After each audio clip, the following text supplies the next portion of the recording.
Calumet Editions, an eclectic publisher of fiction, nonfiction, and poetry, introduced a new business model nearly a decade ago, in which the publisher and author work as equal partners in a joint venture. Their stable of authors have won numerous and prestigious prizes across literary forms. Where traditional publishers fail to see the value in projects, Calumet cooperates with his authors in realizing a book's potential.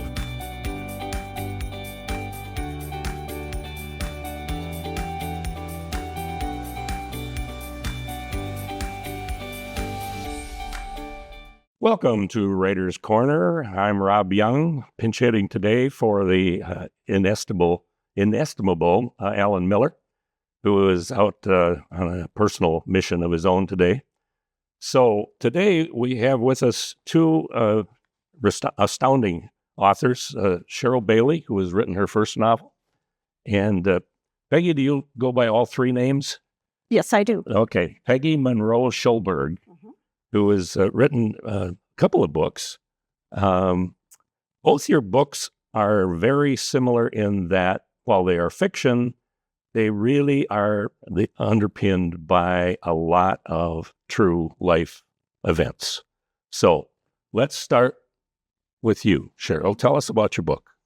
Well, I wrote this novel, Poised, so it is fiction, but it's loosely based on a fellowship that I experienced in Kentucky.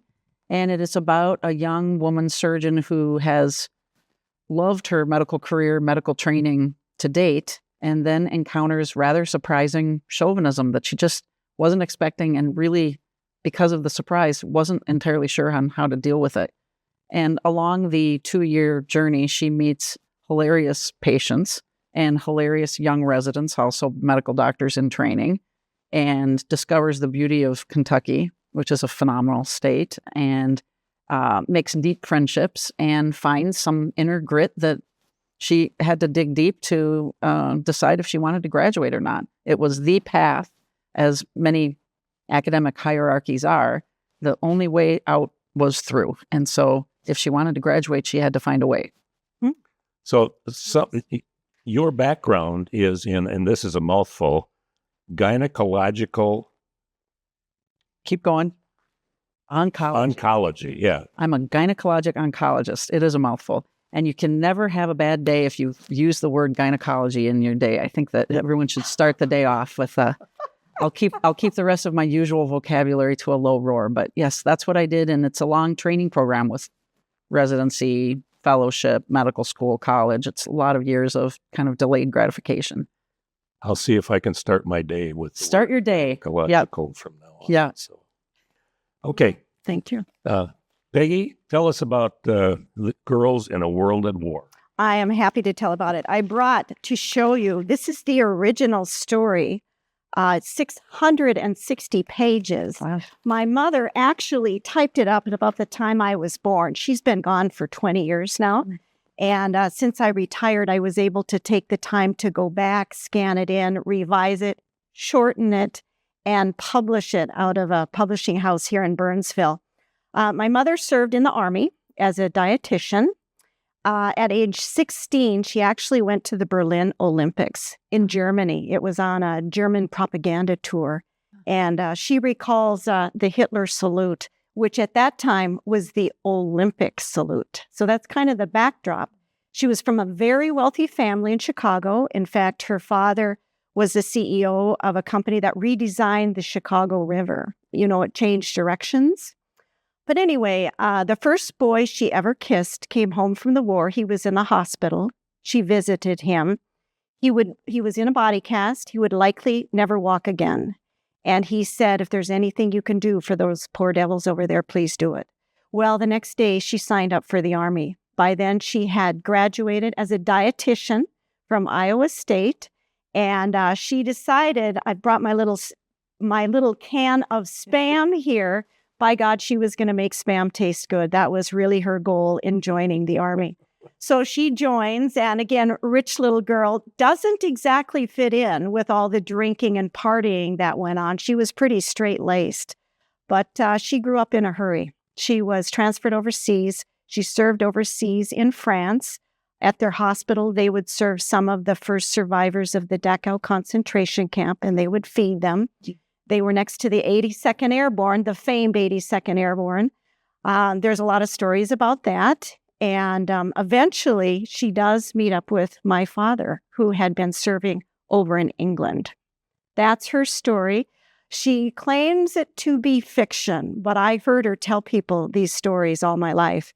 I know these stories to be true, but I also know she did change some names to protect the innocent. Including that of your father. Yes, yes. She called him Jim in there. His name was actually James Jackson Rutherford Monroe.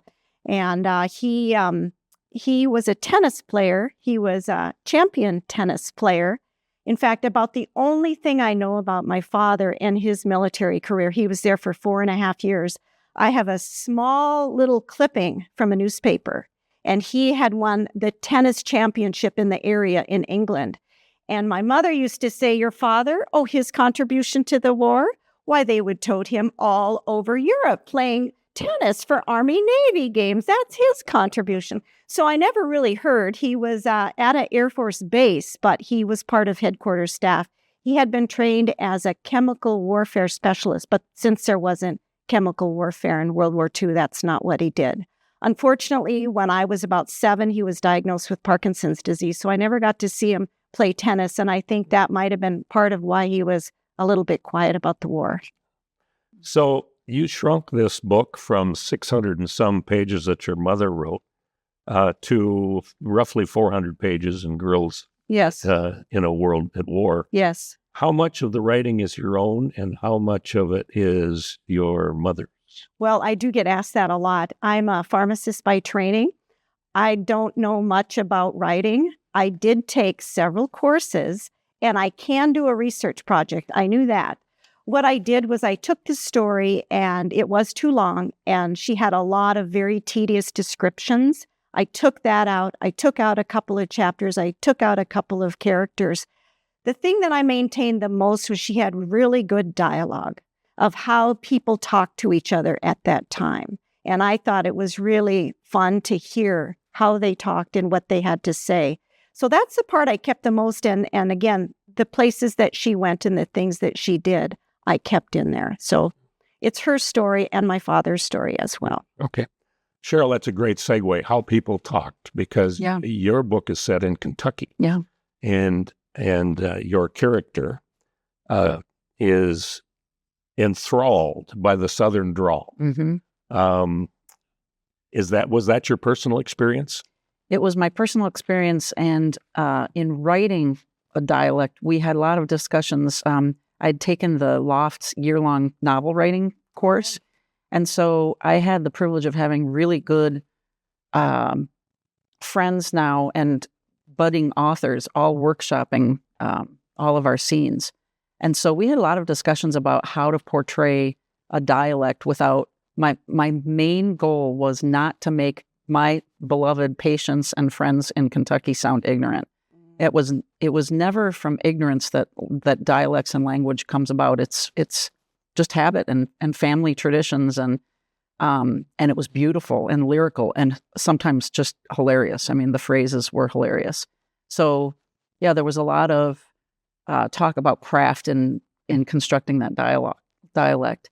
And I had just come from 4 years in Massachusetts, Western Massachusetts, which has its own hilarious and strong, and it's just completely different from Midwest dialects. Harvard, yeah. Yes, Harvard, yeah. And I had a nurse when I first started had been in medical school at the University of Minnesota, and she told me, Dr. Bailey, can the patient have the custard? And I looked at her and I thought, I know you're speaking English. I just don't know what the hell you just said. And she wanted to know if the patient could have pudding, and custard was pudding, and yeah. Funny. So yeah, I love the sound of the lyrical phrases in Kentucky language. It's beautiful. You did the class you took at the Loft, you obviously absorbed very well, because the tendency, I think, for us Northerners, when somebody portrays someone with a Southern drawl, is to think stupid. Right. You did a marvelous job. Thank you. Of completely disarming that whole idea. Thank you. And pointing out the lyrical nature of the accent, if you will. We'd call it an accent. They'd say we have an accent. It doesn't matter. Yeah. It's whatever the dialect is. Exactly. One other thing, though, that oncology, is really serious stuff. And you found a way to make it humorous. How did that come about? When did you develop your sense of humor? Yeah, my phrase for blurbing the book is cancer care isn't funny, but people are. And I had the opportunity to do a thing that KFAI radio had in town. I don't know if you know their stuff, but they had a thing called the Wave Project. And I had patients come in to tell me, I specifically asked them to come to the radio studio to talk about the funny experiences they'd had during chemo. Oh. And I'm telling you, it is just a joy to have something else to talk about when you have a cancer diagnosis that isn't just despair and neuropathy and low counts. It was like a weight got lifted off everyone's shoulders that we could kind of giggle about some of the things that happen. And I've always thought that human beings are, if allowed to be funny and if allowed to say the things they really want to say, things can bubble up that are surprising and kind of the human experience.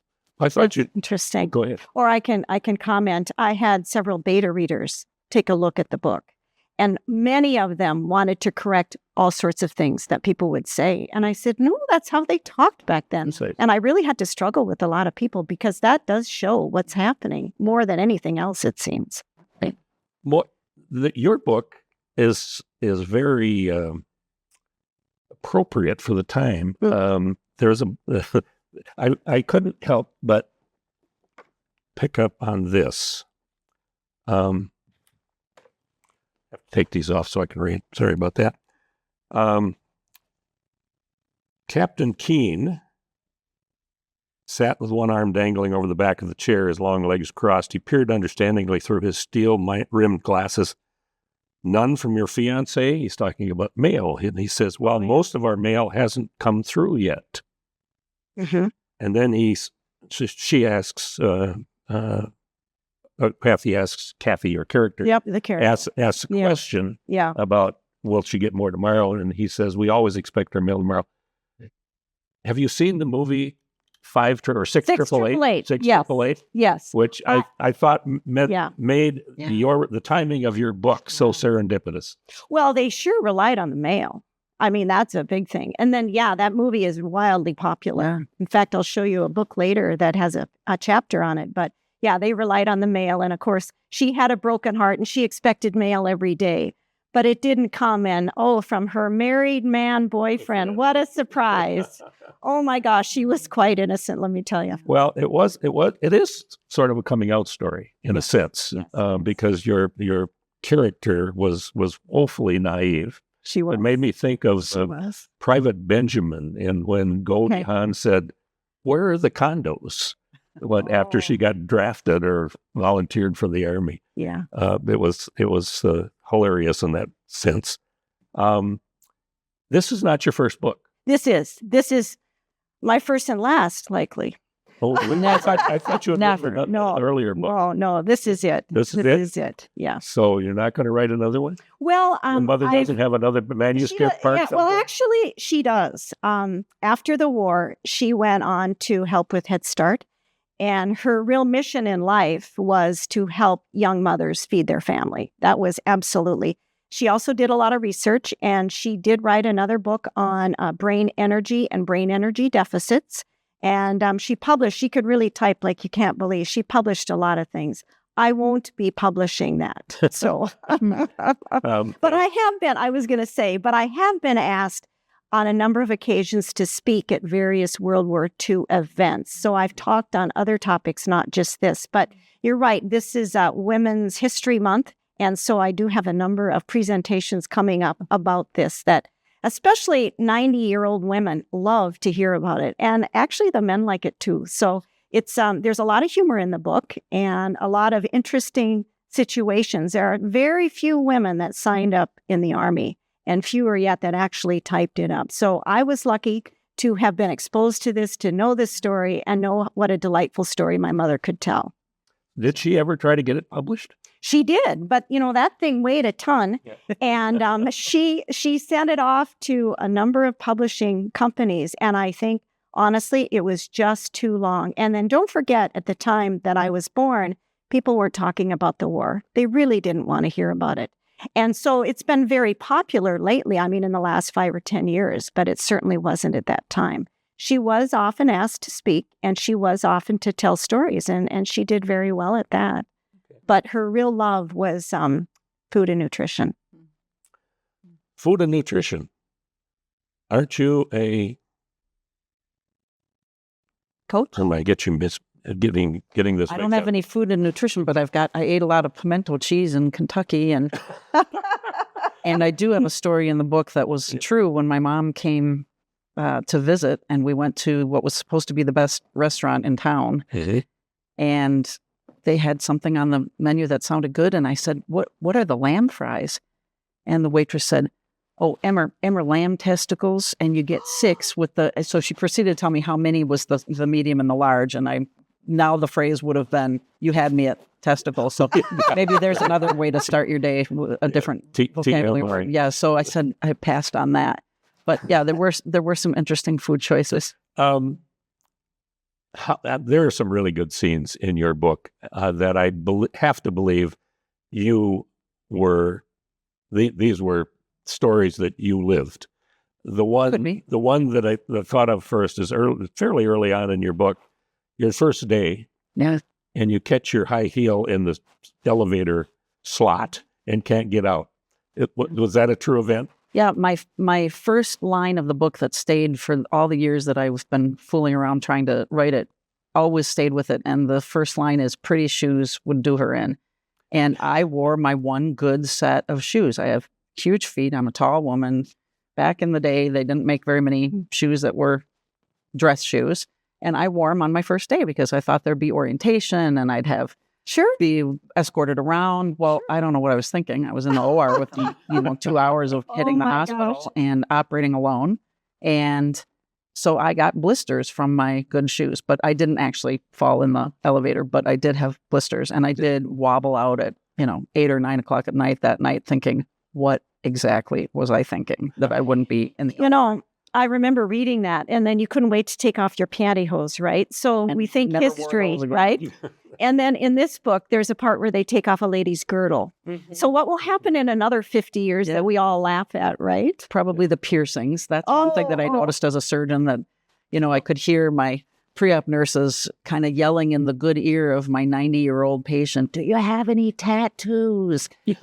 So no, she didn't. But at some point, probably that will be. The 80-year-olds probably do have tattoos and do have piercings that maybe aren't exactly visible. So interesting. So there will be body things that have changed. I was at at the Mayo Clinic at a store that they sell CPAP machine supplies, and the gentleman that was selling me a face mask says, "Why are you here?" I said, "I'm here with a friend who's getting a checkup after a knee replacement." And the guy said, "Can you imagine 100 years or 200 years from now when the archaeologists dig through our cemeteries and find all these nylon parts in our bodies?" And they say, "What kind of creatures were these?" So Exactly. Exactly. Another scene from your book that I found particularly amusing was a church scene that you had with the Methodists. With the Methodists, yes, a Christmas different book. Yeah, it was Easter. Book. Yeah, there we go. Easter. That's right. If I can channel Peggy, that was a true story that my mom told me when she came to visit me in Kentucky that I didn't remember. She said, "You don't remember the Easter?" Really? And I said, "No." So I'd had a patient who I had asked if we could go because my mom was visiting. She was a strong cradle Episcopalian, we call it, and she wanted to go to service at Easter service. And so I got the day off, and I went to my patient's church, and she had told me when she was admitted for her chemo, "Oh, you got to see it, Dr. Bailey. We do it up, and the pastor it will be fabulous." And that's not how she said it, but that's what I heard. And when we came to the church, there was completely nothing. There were people in the pews and nothing. There wasn't a flower. There wasn't a cross. There was nothing.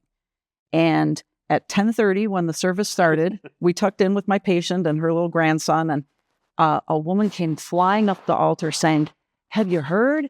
Have you heard? He is risen." And pardon me, hell broke loose, and all the men brought in the lilies and the ferns, and the choir came in, and the brass trumpet went, and it was just triumph. And I had no recollection of that at all. And that was from my beloved mom, your mom, reminding me of what had happened those years ago. So, yeah, thank you for drawing attention to that. You painted such a beautiful word picture of that. And I have to ask both of you, in light of this, have you ever heard the song that, remember Ray Stevens? He did Guitar Zan and all the goofy songs back in the, maybe it's before both of your times. Anyway, he had a song called The Mississippi Squirrel Revival about a squirrel that got loose in the church. In Pascagoula, Mississippi. And this reminded me of the song. Anyway, so be it. So where can people get your books? Well, anywhere books are sold. I've got that one down. But also, it's available as an audiobook, which is a bit of a surprise. Great. My publisher offered me, she had, a small number of slots, and she said that they could do it. And it was the next day it was done on audio. And it's only $6.99 on audio. I couldn't believe it. It's artificial intelligence. They call it a virtual voice. And I can't help but think, Mother, things have changed just a little bit. Yeah. And it's really quite good. I was really surprised. I thought it would sound like a computer voice, but it doesn't. It's very good. There's a few things it does get wrong. As an example, instead of a Polish officer, it would be a Polish officer. So there's a few things that are a little quirky, but I've had some friends listen to it. And since I listen to a lot of books, I was particularly glad. Also, some of these older women that are interested, they can't read anymore. And so they have trouble with it. And it's fairly big print, but audio is certainly a great option. So, Oh, good. Congratulations. thank you. And where can we find your book? That's a good line, Peggy. Anywhere books are sold. Yeah, but You can definitely go to Amazon and buy it on Amazon, but you can go to all of our independent booksellers. Will always be able to get these books for you. I am extremely proud of the fact that I saw a copy of Poised at half-price books in Highland Park, and I said, I've made it.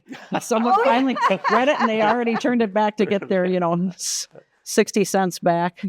It's at Barnes & Noble on a table. I was so ecstatic, and the people having their little coffee in the cafeteria or the little coffee shop there saw me, and finally I said,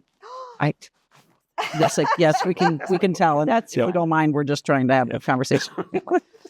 So, yeah, welcome to the local authors table at the local Barnes. Very exciting. It's exciting to see your book in the wild. It is. Oh, it is. I also got word that it's going to be held at the Minnesota History Center and the Military Museum of Minnesota. So I'm really excited about that because they have their own publishing company, but it's local author. People like to support local authors is what I found. I have a friend who said you cannot swing a dead cat by the tail without hitting a writer in Minnesota.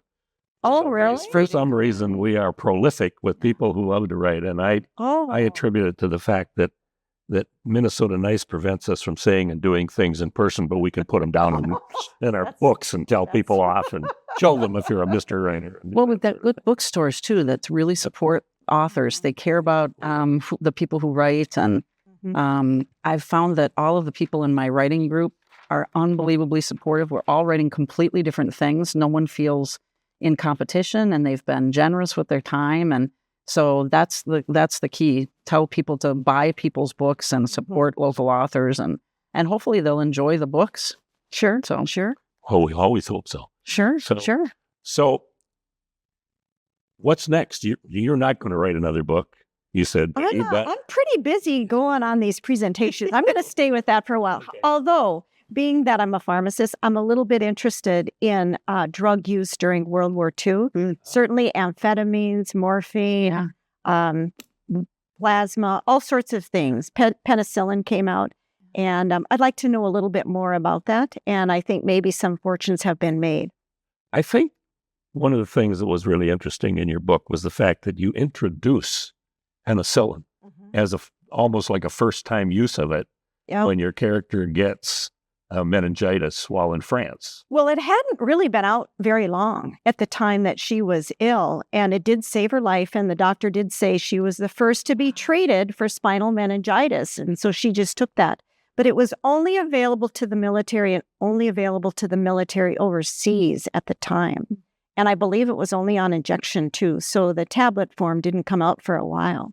So I'd like to hear a little bit more about that. I think it was Pfizer that first produced it. So I'd like to know a little bit more about that. So how can people get in touch with you if they want to talk to you or even see your book? Or do you have websites, or do you have an email you want to share? Or I have a website that I don't even know how to get in and alter anymore. But I have a website, and you can certainly email me, and you can contact Calumet Editions. They can always get in touch yes, with I me. meant to mention that. Yeah. Actually, Poised is published by our sponsor, Calumet Editions. Yeah. So yeah. yay for that. Yeah. And Anne. Okay, I will be speaking at the Minnesota History Center, the Harold C. Deutsch World War II Roundtable next month with the author of this, which includes the story about the 6888. This is a 2-star general that's coming to speak. She's the featured speaker that night. I'm the local interest, so that's exciting. And then also the next month they're going to have Lucky Luckadoo is his name. He's about 103 years old now. They're going to make a special event for him at the Minnesota History Center. So this is your chance to meet a real live veteran. You won't have many chances after this. Okay, so where is the World War II or the History Roundtable? Yeah, it's at the Minnesota History Center, downtown St. Paul, and it's if you look up World War II Roundtable St. Paul, you'll find it. And there's a schedule of events. They've got a lot of interesting things going on. Thank you. Okay. So we've got 2 minutes left to go. Is there any message that you would like to give to a budding writer who has, you've both written your first books, really? What would you tell them as they're about to say, wow, I've got this great idea and I want to write a book? What do you think? You just went through this. I tell people to do it because it's very overwhelming to think that it could even be done. And we've got places like The Loft, you've got all sorts of other authors. You really do spit and it lands on someone who's written something. So I say use your community resources and go for it, because you have nothing to lose. And if you've got a book that never got published in your house, at least you got that done. There is a real triumph to writing the end. There really is. It's a fabulous feeling. And what in the world do you have to lose? So I say go for it and find people who also like to write. Every book club I speak at, there's one thing I've asked them is, who's got a book in them? And everyone they've all got a story. We've all got stories to tell. Mm. And if you don't feel like you're a writer, see if you can find someone who is, because look at this. You've been able to make this creation from someone else's words. That's just a fabulous thing. It's really miraculous every time you get that book done. And it's a great deal of fun. Peggy, you've got about 10 seconds. What would you tell? Never thought I could do it, I'll tell you that. But it was really fun to learn about and actually produce it. I can't believe I did it. But it is quite a sense of accomplishment, I must add. Congratulations to you both. Thank you. Thank you both for being on Writer's Corner this evening. I hope you've enjoyed the experience. Next month, Alan will be back with his guest authors, Jeffrey Burton and Andrea Gelatz. Jeffrey's from Golden Valley. You're from Golden? No. I'm from St. Apple Valley. Apple Valley. You're from Apple Valley. Jeff's from Apple Valley. I'm from Apple Valley. Oh, so okay. It's in the water there, I think. So good night, everybody. Good night. Good night.